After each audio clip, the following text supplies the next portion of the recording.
day for Citizen Jane Film Festival. We have a really nice collection of women here who... collection of women, that's how I like to think of you. I've been doing this all day. I'm kind of running out of words. So we have some really wonderful ladies here, is what I really mean to say. And they all are coming with different film projects. Jessica Orek is going to present Beale Queen Conquers Tokyo. So come check that out tomorrow evening. Tonight, Say My Name is going to be our opening night film, and Nurit Pellet is going to present that. Then we have Georgina Lightning, who's going to show her film, Older Than America, on Sunday, which will be followed by an interesting discussion. And then we have Barbara Hammer, who just flew in and was rushed over here, and she's going to be presenting two of her most recent films, A Horse Is Not a Metaphor and The Diving Women of Jeju-do. Did I say it right? That's right. So really wonderful collection of films, and all of them really, really worth seeing. So please come check them out. All of these filmmakers share in their work documentary and personal storytelling, and that's what this what this panel is about. And so we wanted to bring them together to have a chance to talk about how they use stories in their lives, their personal experience, and also what they're documenting, how it affects what they're working on and what they're doing, and to hear each of their individual stories about how they either enter their own films, like in Georgina's case, she's looking at something that happened in her community and in her parents' generation and trying to explore that in her work. For Barbara, her last film is actually a personal journey that she was on. Jessica traveled to Japan and tried to understand the culture through her film, and Nurit was really interested in how primarily American MCs represent themselves, and so she went on this journey to interview all these different women rappers and became really close to a lot of them. So I'm just going to let you guys kind of go through and talk about a little bit how you came to the story that your films, grew into, and let us know a little bit about the background of how that process went for you, and then we'll have some more Q&A. So, Jessica. Okay. My film is about the Japanese cultural enthusiasm for bugs, insects. And I've always loved bugs. And so it was really thrilling to me that there was an entire other culture that also loved bugs, because it wasn't very popular here. And we, sorry, I just got distracted. I saw myself on the camera and I just froze. But yeah, so I went to Japan and made this film about how much Japanese people love bugs. But the film ended up being about much more than insects. It's really about Japanese history and Japanese philosophy and religion, and it's something that I actually realized was very closely aligned with my ideas of religion and philosophy. So it ended up being a very personal story for me, even though it's about Japanese people, and I'm obviously not Japanese. I feel like I probably was in a previous life, something like that. Great, thank you. I was just thinking when you caught yourself on screen that it's what I also do documentary film, and it's what all of our subjects must feel like when they see themselves on screen, so it's only fitting. Whoa. Well, at least I don't have to do it live. It's like, well, I made a film, started as a music film actually, about women in hip-hop, and I was consuming hip-hop from somewhere completely different, and so it is a very empowering music form, and I collect a lot of records, and I draw a lot of inspiration from the records I have, especially the spoken word and hip-hop ones. And I found myself in New York, and in New York the discussion about the video vixens was very, very prominent at the time. It was all about, the booty shaking, and I felt that discussion was actually amplified too much and kind of didn't allow for any place for the women who were actually in hip-hop, because the video vixens are strippers, and I know that's a total different subject, I felt. And then I started hanging out with a few of the makers that I liked, and they were very open actually to discuss actually womanhood. And for me it was a very interesting trip into hanging more with women, because I actually work in a very male-dominated field, and I like guys, and most of my friends are guys, and for me the main revelation was to hang out with a lot of girls and talk about motherhood and nail salons and hair, and I was exposed to all these like wonderful things that I used to actually look down at many times. So it's been a great journey. Embracing the hair salons. Yeah. Georgina? Well, in revealing the residential boarding school subject matter it's a really personal subject matter that I'm passionate about. And the subject had tried to come out in a couple different films that I was involved in with production and rewriting the scripts of a location. We attached the subject to a place, we needed a scary, haunted, like really spooky place in this other film that I was making, and I thought, perfect place, a boarding school would be the most creepy place in the world, so let's put that on there. But the subject didn't marry well with the story, so we just, let's just slough that idea. And so what I did is I took the boarding school issue, and then I built a story around that. So I started with a character named Rain, and then started adding characters as we needed them, and I just wanted to kind of display an array of characters that personify result of boarding school. So all of them are products of boarding school, or victims of, survivors of. Could you give a little background specifically why what you boarding mean by the school? boarding Well, school? my father is a boarding school victim. He hung himself when I was 18 years old, and I'm a product of boarding school.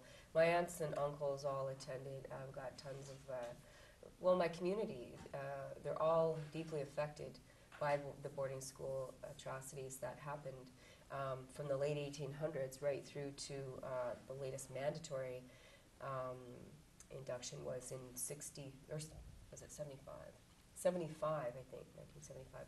So it's so recent. I mean, people don't realize that it's not a part of yesterday, it's a part of today. Like my dad went there, and there's people that are my age that went to boarding school, and they email me and tell me their stories, and it's just, so it's a part of our present day. It's very much, we see it all around us. And when we went to go shoot the film in Fond du Lac Reservation, for example, they were so opposed to having a film come onto their land.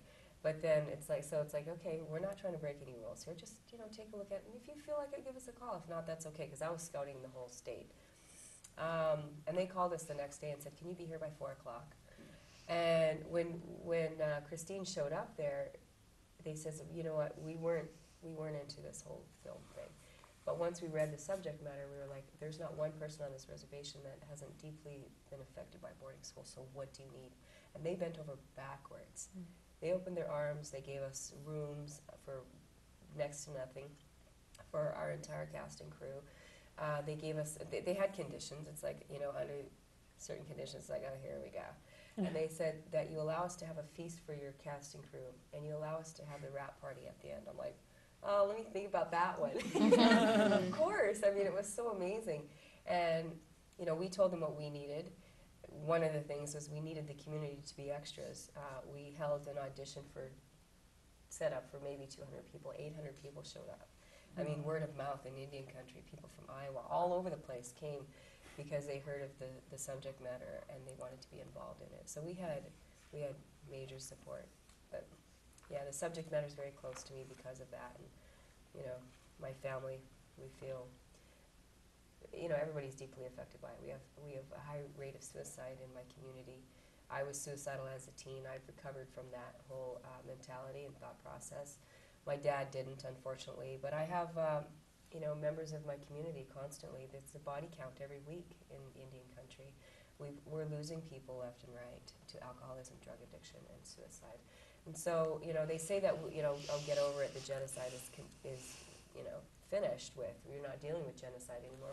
We're still dealing with it. As long as our kids are committing suicide and we're losing them in such numbers, the genocide is still happening. So the film is basically to educate, inform, and instill pride. There's 3 different subjects that we were trying to cover in there. So come and check it out Sunday, and hopefully you'll agree that we accomplished that. Wow, powerful. I can't wait to see it. Thank you. I'm showing 2 short films here. My my last two films, they're 30 minutes each, and one of them is shot in Korea, and I went to Korea, I was invited to the Women's Film Festival in Seoul, and on the way I was reading my tourist book, and it said there was a matriarchal culture that lived on an island between Korea and Japan, and the women were the breadwinners of the island, and they dove in the ocean for food. Not for pearls, but for food. Now, I'm a diver myself, I snorkel primarily, and I'm always wondered about matriarchal and matrifocal cultures from anthropology studies all the way up. So this festival was great, you know, they said, you know, what can we do for you? I said, I'd like to go to this island. Actually, Actually. I have a very specific request. And they sent me in the middle of the festival, as long as I got back for closing night. And I was able to get underwater housing for a camera that I brought with me. I was able to get a director, translator. You work fast. Yeah. I think I actually People saw it really online. contributed, 'cause there wasn't any money in this, and we had a driver need us. Anyway, it was just fabulous.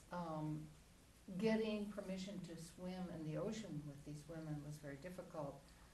The women own the beach all the way around this island. Jeju-do is the name of the island, and they own like 5 miles. And each group owns 5 miles, and they have changing rooms that are built right on the beach. And so we'd go to the changing room in the morning, and I'd meet the women, and I'd ask permission, and they wouldn't, you know, let me go. And I said, well, why? And they said, because you're a spy from North Korea. You want to dive in the ocean and videotape the shoreline so a submarine can come in. Oh, is that why I'm here? And they said, we'll let you in if you have an official badge. And then I thought, oh, I've got my Women's Film Festival badge. So I pulled it out of my purse, and it worked. So save this. Valuable valuable. So I was able to film and have wonderful experiences, and then they had the first Jeju Island film whole conference on islands of the world.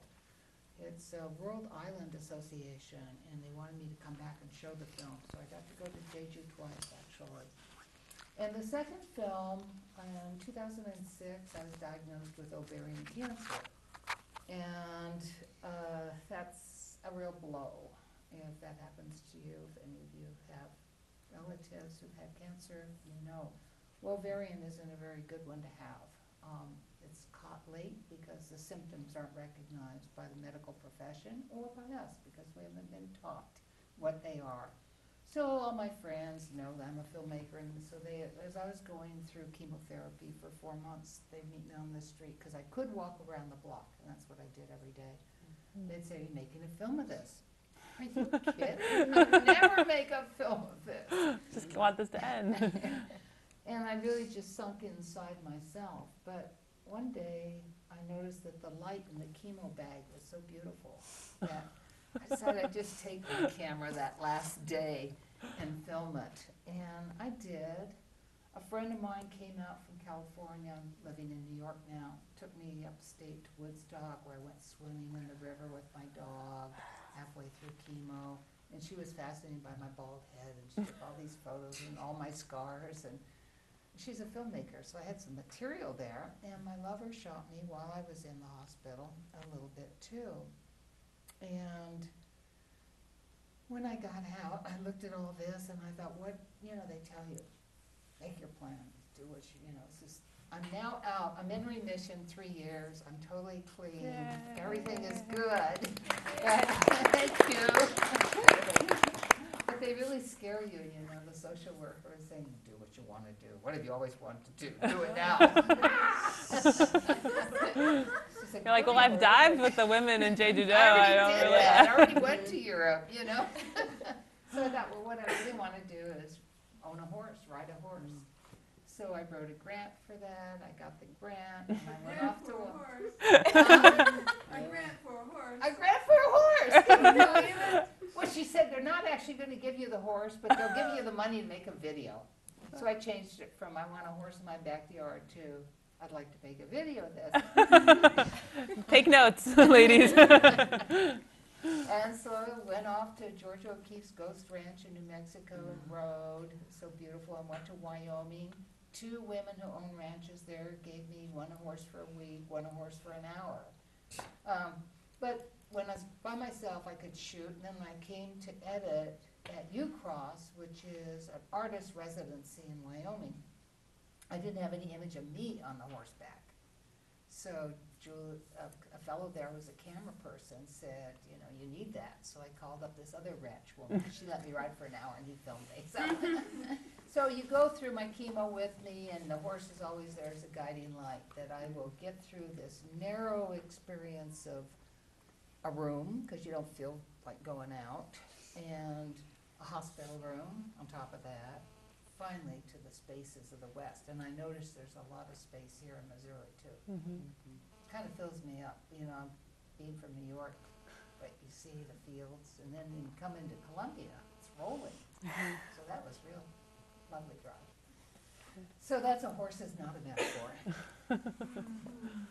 It's really inspiring to hear both of you talking about how you use film and art to try to sublimate and cope with and look at, you know, these really intense and difficult things in your life, and I'm just really inspired by that, and I think that's really admirable. So thanks for going on that difficult journey and coming out with this thing that you brought to us. So, yeah. I want to open up for the audience to ask some questions, because I've been really bad at doing that. So I want to make sure that there's time for your questions so I don't hog it all up.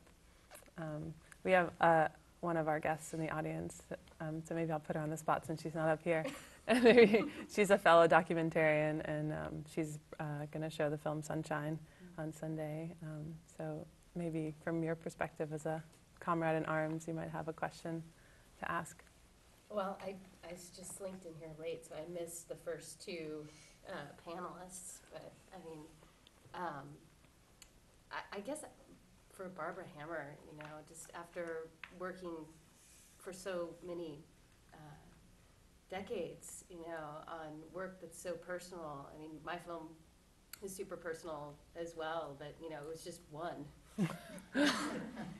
And it drained you. Yeah. What do you feel, you know, sort of after being on such a long journey, that you've learned from sort of staring down all these really important topics and really grappling with them? I don't know if that's too vague of a question, but I mean, that's... What's the question? How do I feel? Well, just maybe, what do you feel like you've learned from wrestling with all this stuff for so long? Well, you know, so much of it wasn't wrestling, it was play. Or it was playful wrestling. I mean, That's a good phrase to leave this one. Playful wrestling. I work so independently and so low budget, where I shoot myself, I edit myself, I often do the sound myself, but not always. Once in a while I've used actors, but not often.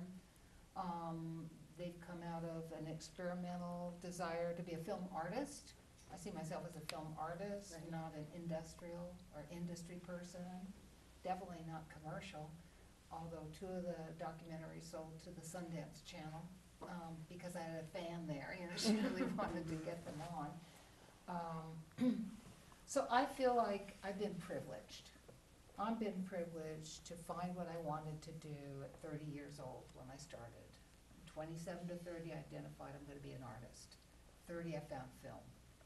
And then to be able to learn how to write a grant and get money from arts councils to support the work, or the Japan Foundation to support my Japanese work. It's a life of really, even though I work hard, in a way it's a life of luxury, because I'm always getting to research something new, exactly what I want. You know, not thinking really about the audience, but sorry, I'm thinking about myself, you know. And then hopefully the audience is interested. Did you ever reach a point where you just kind of lost steam, or, you know, needed another jolt of energy to keep going? Because it's a lot of work to keep, you know, the money flowing. You know, once you have the money, it is luxury, but in between, you know. Well, you know, if my films are costing so little, like, and I will make something if it's out of my own pocket. You know, I'm not gonna wait for a grant. I'll write for a grant, but if I don't get it, I'm still gonna make it. And with digital video, I mean, please, it doesn't Yeah. cost anything but Yeah. time. And you know, I thought maybe A Horse Is Not a Metaphor would be my last film. And then an editor asked me if I would write a book. And so I've spent the last year on another creative project, writing a memoir, which is a collection. It's called Hammer: Making Movies Out of Sex and Life. And it'll come out.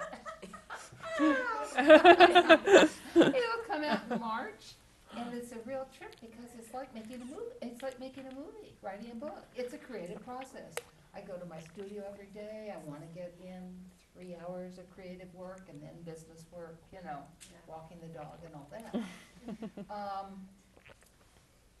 So, I don't know. I never had writer's block, if that's what you mean. Filmmaker's block? Filmmaker's block, maybe, yeah, I don't know.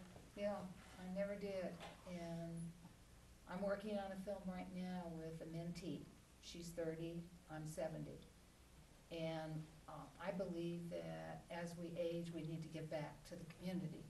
And so I saw this young dyke, she wears a mohawk, you know, and I mean, finally it's getting to be okay to be a lesbian.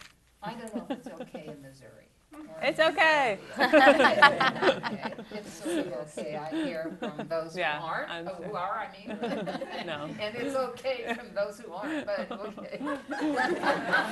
I just meant I wanted to be okay. I don't mean to speak for those. I know, No. I know what you want, we're with you, sister. That's how I meant it. But we don't have any money for the film, she's in debt from college, you know, but she works at the Film Lab.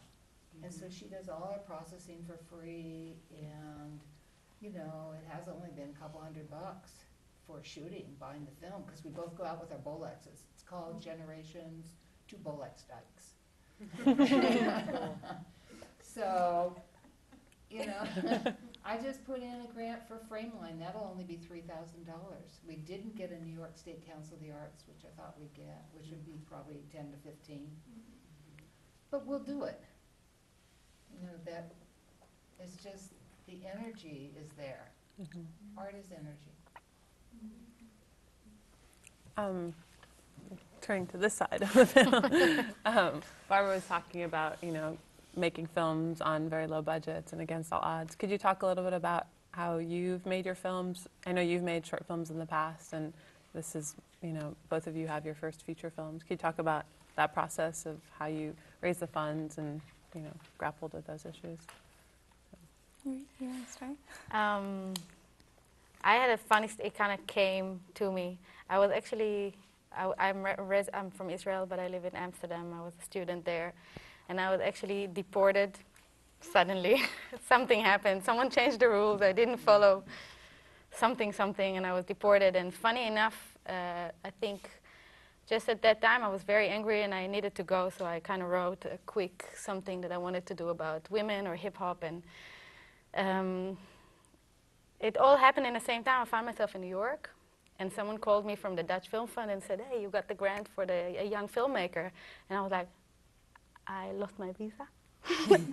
I mean, you cannot get the grant for a young Dutch filmmaker if you don't have a visa. And he said, I didn't hear that, and I don't know that. And you figure your stuff out, and you come back to me. So I was like, yes. And it was, again, like I got from some kind of women's organization, like $3,000, and I basically bought a camera for that. Like, I remember the PD-150 was like $3,000, and I just went and bought it, and like, came back with all this footage, and people were like, you know what, I think you don't need a cameraman. This is really great. Try to be a little less shaky and watch your camera work. And yeah, I came back with half a film, basically, just on this research grant that I got. And then the Dutch Film Fund, once I got my visa, I came in there really proud and said, I'm back. And I had a very small grant, and like you said, that was everybody said it's difficult, and I went to some producers, they really wanted the film, but they were like, oh, you have to do this and don't do this, and the industry works like this, and you don't understand. And I was like, you know what? I think I'm gonna take my, you know, couple of thousands and leave this room and go make the film I want to make. And it took really long. And at one point, I ran out of the grant and then started getting all kind of in kind, I guess you call it in English. Mm-hmm. Just, you know, went to Portland to some advertising agency I worked with, edited everything there in-house. I do a lot of the editing myself, but for this one, it was helpful to have an editor. It's my first long narrative. I kind of got lost in the story there. It was really helpful to have someone else chopping in. But I guess for me, it was always a combination of, like you said, I think you have to know you want to do it anyway. And then it works. Because then once you get something, it feels like this big present. And you just live on it as long as you can. And so the film is, I think this film altogether got grants for around 60,000. And it's a feature length, and yeah, I'm very proud of it. I never dealt with stuff like music rights. And I went. You shouldn't say that. Just don't tell me. But you know, just like That's another panel. a little bit cowboy style, like do what you can do and Cowgirl. So that was my experience. Did you go in with saying, this is what I want to say about it? Or did you go in and just film them and then decide what you wanted to say? I knew what I wanted to say. Funny enough, someone looked at my treatment lately and I was like, wow, that's exactly the film I made. But somewhere along the way, I think I became more activist about it, and then it was just important to shoot women and talk to them. But today, I would not make the same mistake because I had hundreds of hours. And in the edit room, it cost a lot of energy to find the narrative in the editing room, it's a way of doing it, but it took 5 years altogether. And I think it took 5 years because of that. And now when I'm shooting something, I try to narrow down what I want to say and actually say no to some shooting, so I don't have to sit in the edit room and make those choices. But for the first one, I guess it was a bit of a mix. Yeah. How about you, Jessica? I was really lucky on this project. I know some of you guys have heard this story already today, but I graduated a semester early from university, and I wrote my parents a grant for the tuition money that I had saved them by graduating early. And they didn't accept my first proposal, but eventually they came around and granted me the money, and so that's how I paid for the production. It just covered it. So. My parents, yeah. You'll see them at the end of the credits in the film. Yeah, and it was, I mean, the stars really aligned for this project. It was really easy to make. I mean, it was very low budget. My boyfriend was my cinematographer, and my best friend was my translator. So we sort of just had a really fun time. Spent a lot of time shopping in Tokyo. But, yeah, and it was, yeah, it was a really fun and easy project to make. Very few hiccups. So I feel like I don't even belong on this panel because I was so blessed. I don't know. I don't have any good Oh, you're all action blessed. stories to add. But We don't need any disasters. So. What are some other questions from the audience? Yes. What, like this is for anyone, but when you have a specific motif in mind that you're trying to portray, what do you find the most effective way?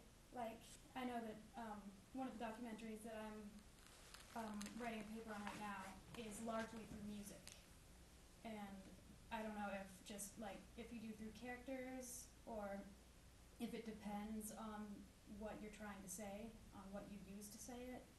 If that makes sense. So do you mean if you're, for the directors, if you're working on a film and you're trying to communicate a certain message, do you focus on the cinematography and the storytelling or the music? So for each of them, what is the kernel kind of where the story starts and where the film starts? Okay.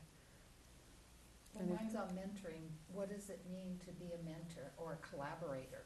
And what is my responsibility?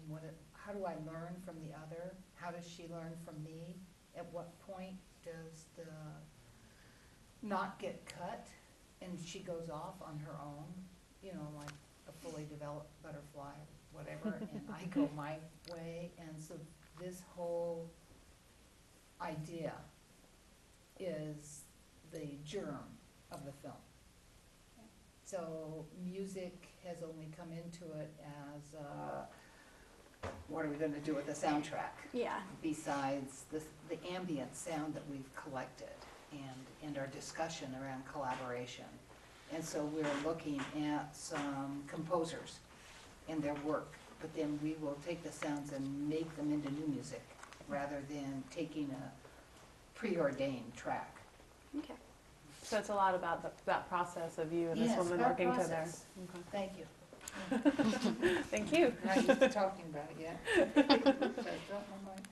That's okay. Did anybody else want to respond to that? For me, I mean, because my background is acting first and foremost, I think in trying to convey a message, it's the storytelling and through the characters. You want to tell a story through the characters, you know. And my film was a low-budget film, so it's not about fancy frills or, you know, fancy camera shots or lenses or anything like that. It's just about, it's about the story.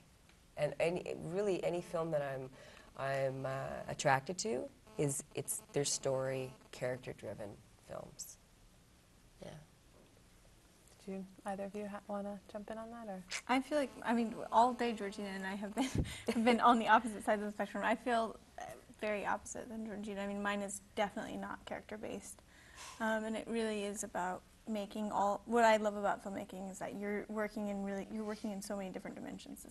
You've got image, you've got sound, and the whole idea is creating this sense of synesthesia where you have so much to play with. You can take these abstract images and make them mean something when they could mean anything. So yeah, to me it all comes together as one, but characters is really low on my list. Sorry. But I'm Yeah. I'm a narrative dramatic feature filmmaker. She's a documentarian, so there's they're polar opposite already. So Yeah. you know, Yeah. makes perfect Maybe, sense. maybe not. Yeah, maybe Yeah. Stars with the bugs. not even. No? No, the film's not really about bugs at all, actually. So, yeah, go ahead. So then what kind of response do you look for, and do you look for in terms of belief, you know, in terms of feeling like you have accomplished what you set out to do, or is it that you let the audience tell you what you did? Or, you know, do you feel, I mean, I don't know if I can articulate it quite, but are you saying that you don't really come to the project with a point of view, or? No, I certainly have a point of view, Okay. but I mean, my film it's all in Japanese and they're English Mhm. subtitles. And I mean, I guess, are you asking, like, what do I expect the audience to walk away with?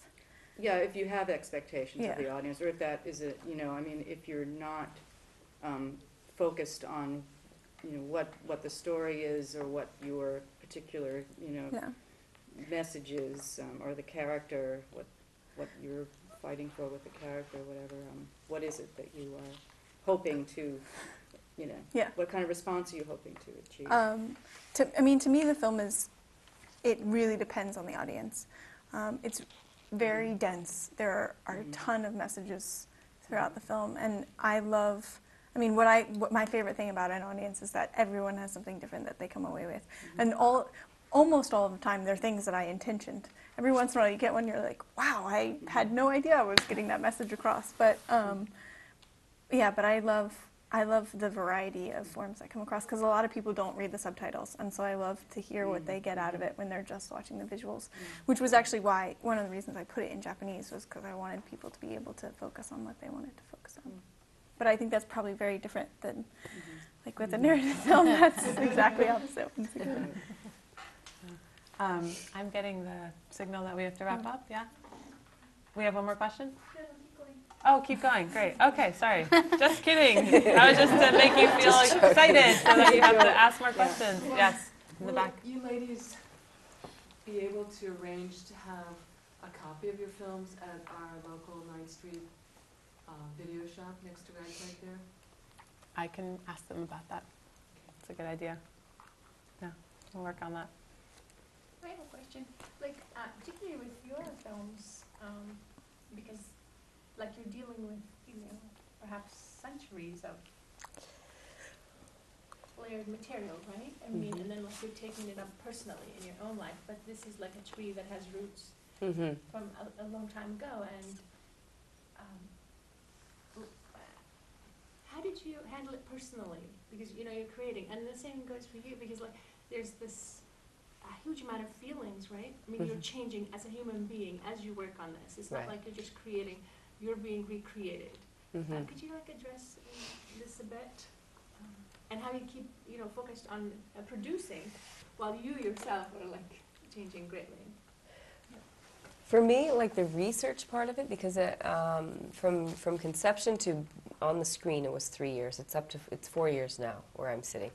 But when I first decided I wanted to make a film with that subject matter, the research, that was probably the most cathartic for me, was the whole sitting and listening to stories, like from all walks of life, you know, men and women, different ages, and from all different parts of the country, and very different types of abuses that happen. And you just think that you heard the last horrific story, that like, wow, you can't top that. And then somebody else comes along with a story and just, whoa, slams you upside with this story that's so outrageous that you're just in shock for a bit, and you just have to kind of like, I just need to go for a walk right now. Take off and go down, you know, for a long walk, and then come back, and maybe a couple days before you can actually sit down and listen to some more. So for me, I think the research part of it was the most intense, personally. After that, it became like, after this rewrite after rewrite after rewrite, then it became, okay, this is a machine, and I was just sort of helping it along because the emotional stuff was already exhausted. And if because that you're makes shooting, sense. you kind of have to. Yeah, and you've gone through every single beat and every single second so many times that it's like it's not emotional for you anymore. It's not like you're numb or cold to the reality. It's just you've dealt with it emotionally. You've processed the information already. Well, I always felt that a film was really good if I had extreme emotions when I was working on it. So a film that I made in 1978 called Double Strength, 2 women on a trapeze, and it's about lesbian relationship, and there was a breakup involved, and I made the film after I broke up with my partner, and I cried. I started menstruating when I wasn't supposed to be menstruating, so I knew that I had a powerful film. Isn't that strange? Years go by, I have cancer, I have this footage to work with, and I'm scared to work with it. I'm scared to look at it. So that's a good sign. So I'm at this residency, there's nothing else to do. I have to go start editing it, and I spend the day and I make my first minute and a half, because I only would get a minute and a half each day. And I got better and better. Every day I went to work, I saw it more as a film and less about me. But it was still so tender that I wouldn't let the other residents look at it. You could show your work, you know how those things go. Right. And so I was kind of surprised, because I love to show my work, and I wouldn't. And, you know, I think the same thing when I began to show it. At first, I was nervous. I couldn't even see it, really. What are the responses? And now it's a film. You know, it's the same kind of graduating from deep relationship and involvement to it's out in the world, belongs to other people now. What was that process of finishing a film for you, where you have this thing that you've been incubating and working on and come to know so intimately that it's almost blinding, and then comes a moment where you decide it gets launched or not? For me, it's a very emotional process where I make a lot more essay films, so I guess I really have to formulate what I want to say, and in montage I really can, you know, I always film a lot of people. I really like it, especially with women. I don't like to box them, so I really like all the differences. I'm like, wow, there's nothing I can say about them that makes them one, and that's what I found always very exciting. And then it's really like a palette of things, and I keep changing with it actually until the last moment, I guess. I would think with my work that you just stopped it somewhere in time, and if you would let it, I mean, if they would let me edit more, I could keep on going. But I started as a VJ. I started making visuals in clubs. That's how I came into it at all, and I was always very story-like with that. Well, most of my colleagues in VJ land are more abstract. They're more into the form, and I was more into like story from visuals. So in editing, it was the same for me. So it was always about, figure out really which conclusions, what do you want to do, and a lot about the relationship between me and them. I always feel this, am I doing them just? Is it okay? What would they think? And because they're not there anymore. So it's a very It's a lot of responsibility. very dynamic process. So is a film ever done? Someone pulls the plug and you don't. Someone pulls the plug, and then even now I'm like working on stuff that I want to put online, and you know I love the internet, and I love live stuff because it gives me more and more chances to just keep it alive and keep going with it. So, but I'm happy also that I made a film. I felt like I have to win this. I have to make this 75 minutes that people can see from beginning to end and leave it there. How about for you, Jessica? It was pretty clear to me when it was finished. I don't know, it felt like it was finished, and I went and started doing music, and it worked out really well, and I hadn't really shown it to anyone except for my sort of best of friends until it premiered at South by, and I was so nervous. I had just gotten over a really terrible bout of food poisoning, and but I still couldn't eat because I was so nervous. So I was like a whole week where I was just sort of starving myself because I couldn't handle the fact that I was going to show it to people. But I finally did show it, and it was pretty exciting. It's really a strange experience to make a film, even though my film is about Japanese people. It's still a very personal subject for me, and I had to put it out there in front of all these people and have them decide whether they like it or not, and then write about it. And you read about it, and you're like, "Whoa, they just didn't get the film. That's why they didn't like it." And you have to like come up with all these things to sort of defend yourself against why people potentially didn't like it. It was intense. That was an interesting part for me. So what was that experience like when it was first projected on this giant screen at the festival? It was really hard for me. We played at the Alamo Drafthouse, so they serve food there throughout the movie. And the film is very quiet and contemplative and dreamlike. And you'd hear people like clinking their beer bottles and chomping on fries. That's the best match there. So that was a bit tough. But also my grandparents were there, and my sister and my parents had all come in for the big premiere. And so that was especially nervous. It was the first time my parents were seeing it. The investors. Or just that I really wanted to make them proud. Yeah. And it was it's an interesting experience. Great. We have time for one more question. Yes? Any last questions? Speak now. Yes. Are any of you working currently or have ideas for the next film? Well, we know about Barbara's exciting project. How about you ladies? Georgina? Absolutely, yeah. I think Georgina's always working. Yeah.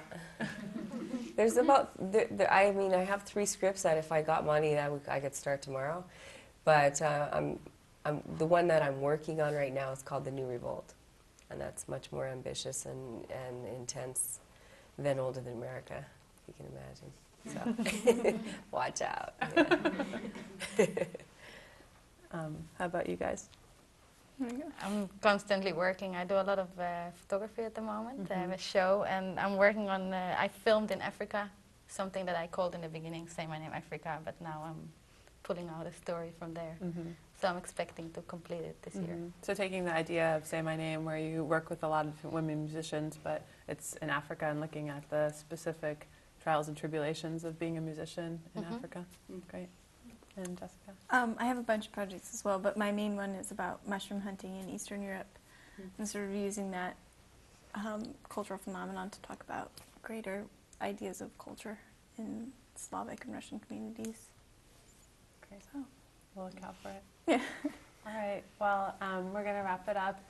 Please come see all of these women's films at the festival. Get your tickets at Ragtag, and they'll be around for the weekend, and would love to talk to you and hear your thoughts about their films.